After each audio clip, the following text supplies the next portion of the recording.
कभी कभी सच को बचाने के लिए तलवार की नहीं, ये सिर्फ एक सवाल की जरूरत होती है, और एक ऐसा सवाल जो झूठ की पूरी इमारत को पल भर में गिरा दे। सुजाना एक सुंदर और पवित्र यहूदी महिला थी, जिनका जीवन सम्मान और सादगी से भरा हुआ था। उनके पति एक सम्मानित व्यक्ति थे और वो अपने घर में एक शांत और सुरक्षित जीवन जी रही थी। एक दिन जब उन्होंने अपने सेवकों को घर भेज दिया और अपने निजी बगीचे में स्नान कर रही थी, तभी दो बुजुर्ग पुरुष जो छिपकर उन पर नजर रख रहे थे, उनकी पवित्रता को अपवित्र करने की नीयत से उन्हें देखने लगे। लेकिन सुजाना डरी नहीं। जब उन दोनों बुजुर्गों ने उन पर गलत काम करने का दबाव डाला तो उन्होंने साफ इनकार कर दिया। वो अपने धर्म और सम्मान के साथ खड़ी रहीं, भले ही इसकी कीमत उन्हें जान देकर चुकानी पड़े। ठुकराए जाने पर उन दोनों ने बदले की आग में एक खतरनाक योजना बनाई। उन्होंने सुजाना पर झूठा आरोप लगाया कि वो एक युवा पुरुष के साथ आपत्तिजनक स्थिति में पकड़ी गई थी। मैं पाप नहीं करूंगी, चाहे इसकी सजा मौत ही क्यों ना हो। चूंकि दोनों बुजुर्ग समाज में हेलंत मानित थे, उनकी बात को सच मान लिया गया। सच सामने था, लेकिन झूठ की आवाज ज्यादा तेज थी। हे प्रभु, आप सच जानते हैं, मुझे बचाइए।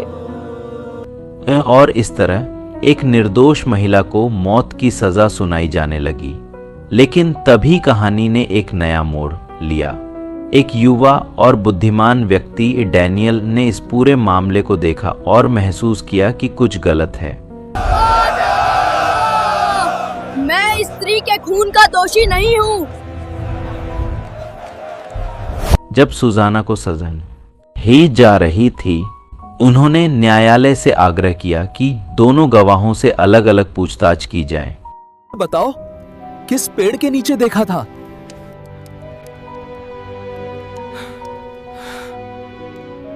और यही वो पल था जहां सच और झूठ आमने सामने थे।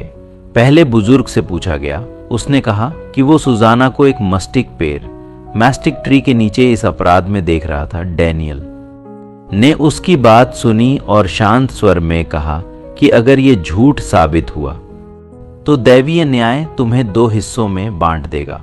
फिर दूसरे बुजुर्ग से पूछताछ हुई। उसने दावा किया कि वो ओक के पेड़, एवरग्रीन ओक के नीचे इस घटना का गवाह था। लेकिन अब झूठ पकड़ में आ चुका था। डैनियल ने उस बयान की बारीकी को उजागर किया, क्योंकि दोनों के बयान में पेड़ों का अंतर इतना बड़ा था कि सच अपने आप सामने आ गया। मस्टिक और ओक 2 पूरी तरह अलग जगह थी। दोनों की कहानी मेल नहीं खा रही थी और उसी क्षण सभी को समझ आ गया, ये गवाह नहीं, झूठ के निर्माता थे। यह सच उजागर हुआ। झूठे बुजुर्गों को उनके अपराध की सजा मिली। जिस जाल में उन्होंने फंसाया, उसी में वो खुद फंस गए।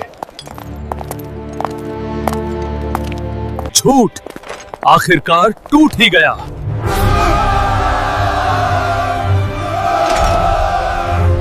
और सुजाना की निर्दोषता सबके सामने साबित हो गई। और इस तरह एक बुद्धिमान निर्णय ने अन्याय को खत्म कर दिया और न्याय की जीत हुई। सच्चाई हारती नहीं, बस वक्त लगता है जीतने में। और जहां विश्वास होता है, वहां न्याय जरूर होता है।